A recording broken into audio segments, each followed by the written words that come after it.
ప్రొద్దుటూరు లాంటి selection grade మున్సిపాలిటీలో కానీ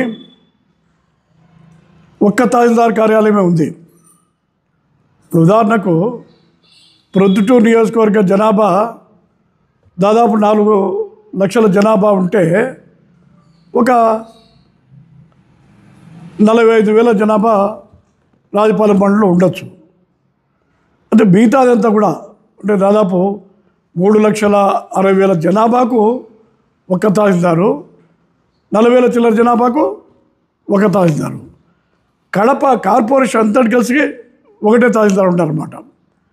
కాబట్టి దీనివల్ల ఏమవుతా ఉందంటే భూముల సమస్యలు కానీ, పాస్బుక్లు లేకపోతే కొలతల సమస్యలు కానీ, లేకపోతే ఈ పిల్లల సర్టిఫికెట్లు కానీ, రేషన్ కార్డులు కానీ, రకరకాలైనటువంటి విషయాలన్నీ కూడా రెవెన్యూ శాఖతో ముడిపడి ఉంటాయి. కాబట్టి దానివల్ల విపరీతమైన ఆలస్యం జరిగి ప్రజలకు సకాలంలో వాళ్ళకు కావాల్సినటువంటి అవసరాలు తీరడం లేదు, మేలు జరగడం లేదు. కాబట్టి ఈ ప్రొద్దుటూరును కూడా ప్రొద్దుటూరు మున్సిపల్ పరిధిని 2 తహసీల్దార్లుగా అంటే నార్త్ సౌత్ కానీ ఈస్ట్ వెస్ట్ కానీ, ప్రొద్దుటూరు రూరల్లో కూడా 1,00,000 పైన జనాభా ఉన్నారు. దాన్ని ఒక తహసీల్దారులు అంటే 3 తహసీల్దారులు ప్రొద్దుటూరు మున్సిపాలిటీకి రూరల్ మండలానికి కలిపి ఉండాలి. కడపకు కార్పొరేషన్కి అంతటికి అంటే నియోజకవర్గానికి అంతటికి కలిపి కూడా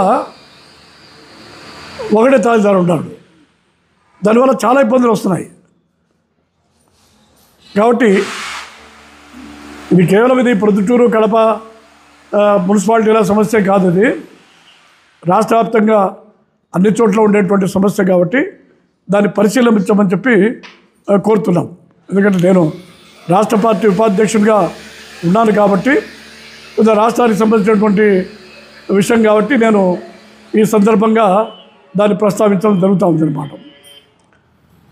దీని విధంగా చేసినప్పుడు రెవెన్యూ తహసీల్దారు పరిధిని విభజించినప్పుడు సంక్షేమము, అభివృద్ధి, పరిపాలన అన్ని రకాలైనటువంటి సౌలభ్యం కూడా ఉంటుంది. ప్రభుత్వానికి కూడా మంచి పేరు వస్తుంది అనేటువంటి విషయాన్ని తెలియజేస్తున్నా. గత వైఎస్ఆర్సీపీ ప్రభుత్వంలో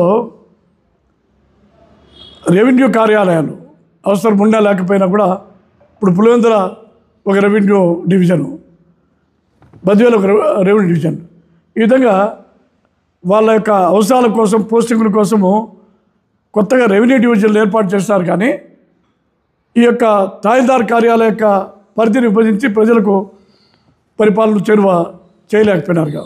కాబట్టి ఇప్పుడైనా చేయాలని చెప్పి నేను ముఖ్యమంత్రి గారిని, రాష్ట్ర ప్రభుత్వాన్ని విన్నవించుకుంటున్నాను.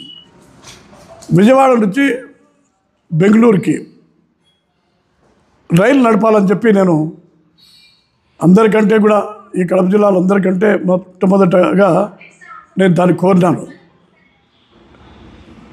గతంలో తెలుగుదేశం పార్టీ అధికారంలో 2014 నుంచి 19 వరకు ఉండేటప్పుడు దాదాపు ఒక 1,100 కోట్లతో చంద్రబాబు నాయుడు గారు బెంగళూరు కడప రైల్వే లైను ప్రారంభించి పెండ్లిమరి వరకు దాన్ని రైల్వే లైను తయారు చేయడం జరిగింది.